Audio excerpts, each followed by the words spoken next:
Hanukkah is not about lights. I love Hanukkah because it really is about the light. But I will tell you what it is about on this bonus episode of Indie Thinker.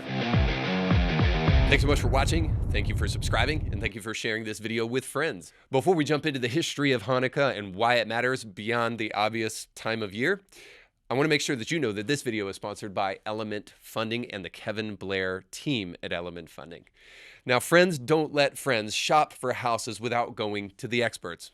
Moreover, now is a perfect time because of how low interest rates are and how much inflation is going to make your dollars worth less the more it sticks around.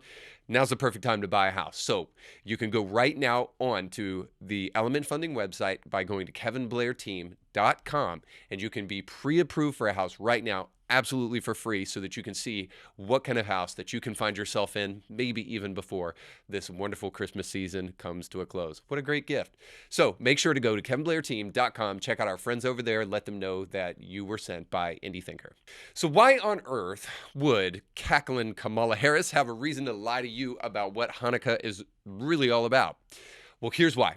Hanukkah is about a bloody revolt by non-compliant Jews who were willing to fight their immoral, oppressive overlords. So, of course, the real story of Hanukkah has to be obscured and watered down to just positivity and light.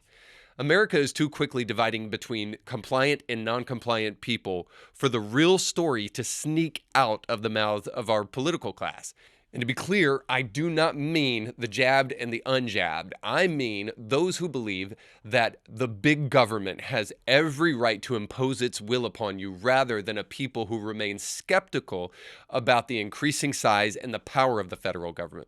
Of course, this is largely a left-right distinction, respectively. And this is not just me saying this. This is an ideological bent that the left has historically had. This is why FDR is the darling of the left. During the Depression, it's thought his big government policies pulled us out of our slump, when actually it probably prolonged it more. And the Depression, the real reason that we recovered from it, has more to do with the fact that a world war had ravaged the rest of the world, and we entered it late, and then were therefore able to provide goods because we weren't as ravaged by that world war. But the real story of Hanukkah deserves to be heard because beyond the Festival of Lights, it's a story of how godly people should be the first to step up when freedom is threatened, because they have a God who calls them off the sidelines and into action. So, story starts here. After Alexander the Great's death, his massive empire was split between four of his generals: Antigonus, Ptolemy, Cassander, and Seleucus.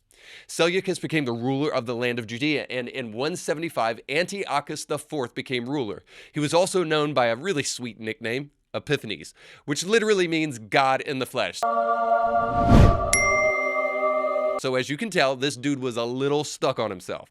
You sit on a throne of lies. So Antiochus was kind of an anti-Christ, a self-proclaimed Messiah, but he wasn't getting love from the Jews because when rumors of his death began to spread, the Jews rebelled and they took back the land that Antiochus had taken from them. So infuriated by this brazen act of rebellion, Antiochus stormed back into Jerusalem, taking control of the city back with the usual fixtures: raping, pillaging, murdering, and even desecrating the temple by erecting a statue of Zeus inside of it. What you talking about, Willie? It's even told that he sacrificed a pig on the Jewish altar of sacrifice, a clear act of disdain for the tradition of the Jews. Not to mention peeing and defecating in the temple, the most holy place in the Jewish faith. This, many believed, is what the book of Daniel in the Old Testament was speaking about hundreds of years before this ever happened, when he prophesied about an abomination that would desecrate the temple. Afterwards, Menelaus is put back in charge of Judea, and so as the ruler of that area at this time, he imposes harsh taxes totaling 1/3 of all crops and a half of all fruit, leaving the Jews destitute and living hand to mouth. So because they're not able to pay their taxes, of course, Antiochus is infuriated. And so he sends in another repressive force to murder traditionalist Jews, burn down villages, and abduct men and women and children to be sold as slaves. But most importantly, he issues a most unusually oppressive decree, even for tyrants back then, prohibiting the Jews to worship their God. Another force is sent to implement this decree, but this time things are a little bit different. The soldiers run into a man named Matthias, a village chieftain and priest, and a ragtag group of rebels alongside of him, including his 5 sons. Hungry and fed up, they strike back, killing Antiochus's men. Think about that scene in Braveheart when William Wallace comes back into his little village with fire in his eyes.